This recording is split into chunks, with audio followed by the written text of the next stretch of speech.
Aftauka tell you what to do imply the same thing. However, this is a form emphasis because the consideration is not merely of a ruling from a scholar.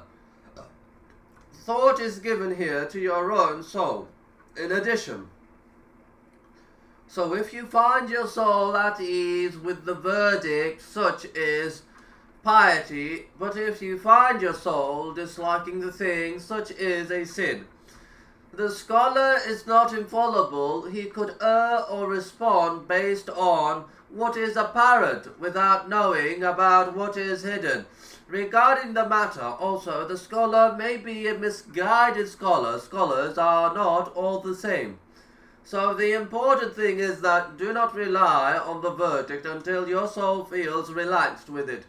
But if the soul is at ease with the verdict, such is a proof that is the truth and piety. However, if your soul detests the verdict, being tensed up with it, then leave it, because some people with inclination and desire for something would say, as long as so and so has issued this verdict,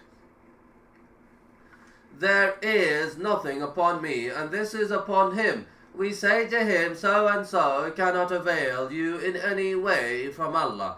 He neither knows the unseen, nor is he infallible. You do not know the level of his righteousness and religion, so do not rely merely on the verdict until you present it to your soul. If you find your soul at ease with it, and there is no hesitation in you or dislike, hold on to it, but if you notice the contrary, abandon it. This is an important yardstick a believer uses regarding verdict. Today, people's complaints are much due to the abundance of verdicts and those issuing them. However, this is the standard that would help you distinguish these verdicts. Whatever your soul is at ease with from among them is the truth. But whatever your soul detests among it, that is evidence that it is an error.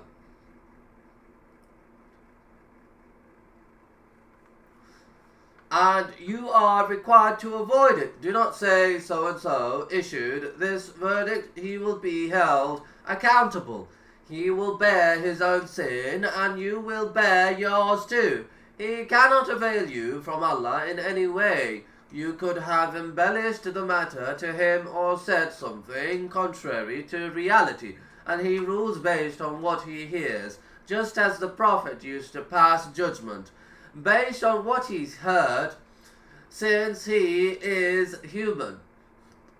Therefore, it is obligatory upon the Muslim to take this, a hadith, as a standard he would employ regarding what he hears or what is said or written of verdicts, particularly in this era, in which the fear of Allah is little, and people are bold to issue verdict and speak about Allah without knowledge, except what Allah wills.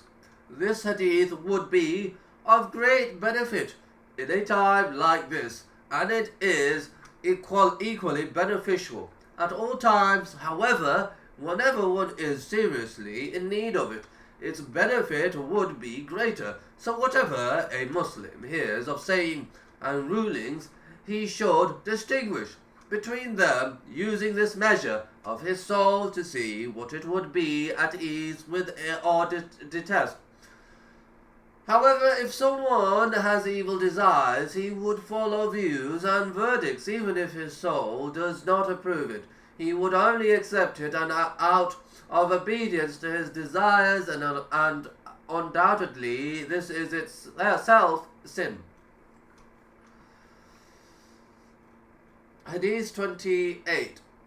May Allah be pleased with him, narrated, Allah's Messenger once gave a sermon on account of which the hearts had feelings of fear and the eyes shed tears. So we said, O Messenger of Allah, this is like a farewell sermon, so give us some advice. He said, I enjoin you to fear Allah, to listen and obey, even if an Abyssinian slave is made your leader. For whoever lives some longer amongst you will see a great deal of dispute. So adhere to my sunnah and the lines of conduct of the rightly guided caliphs after me. Hold on to it firmly with your mollahs. Beware of newly invented matters, for every innovation is a misguidance.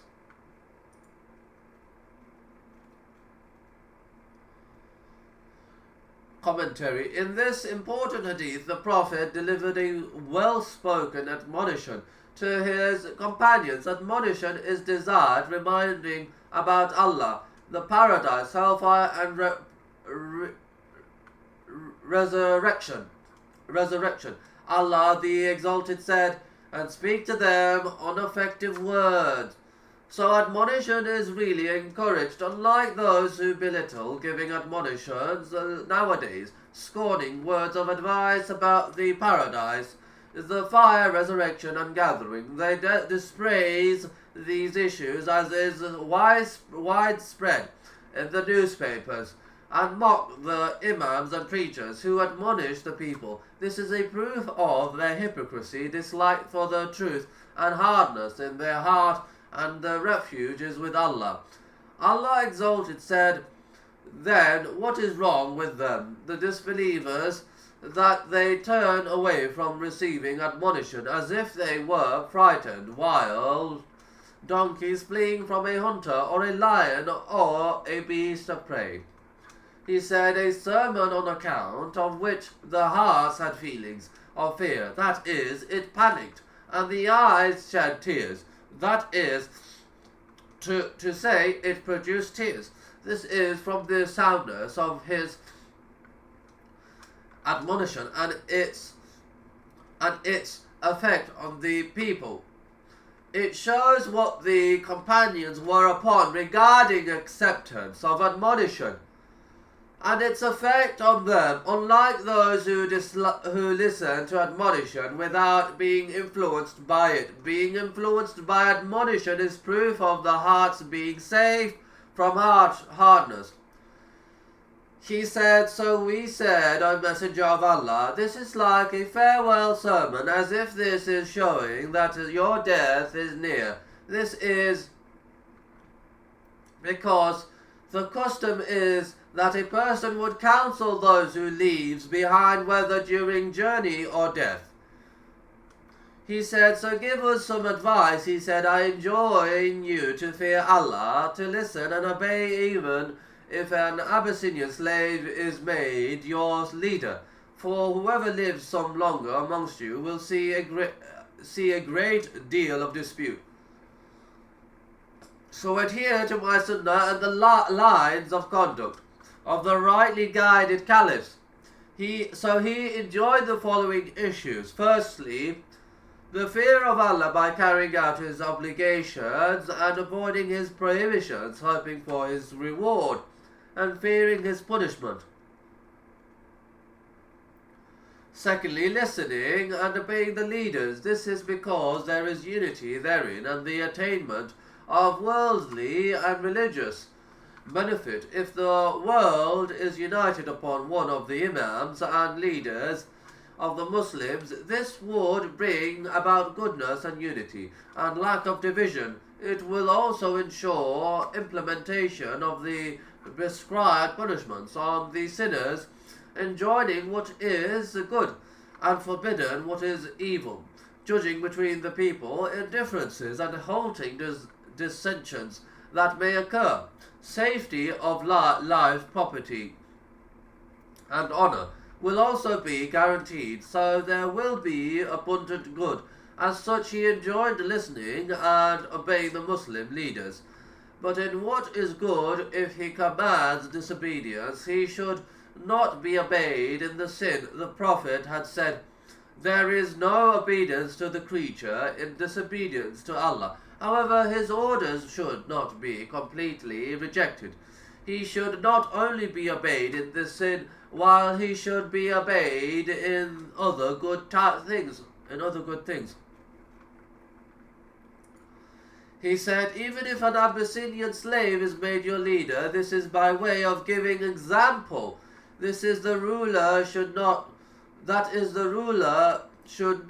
be belittled no matter what, even if he is a slave. Another version reads, an Abyssinian slave with dissevered limbs.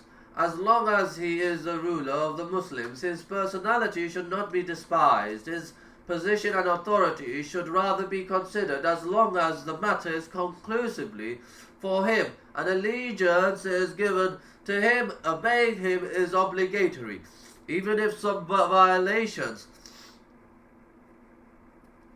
that have not reached the level of shirk emanate from him.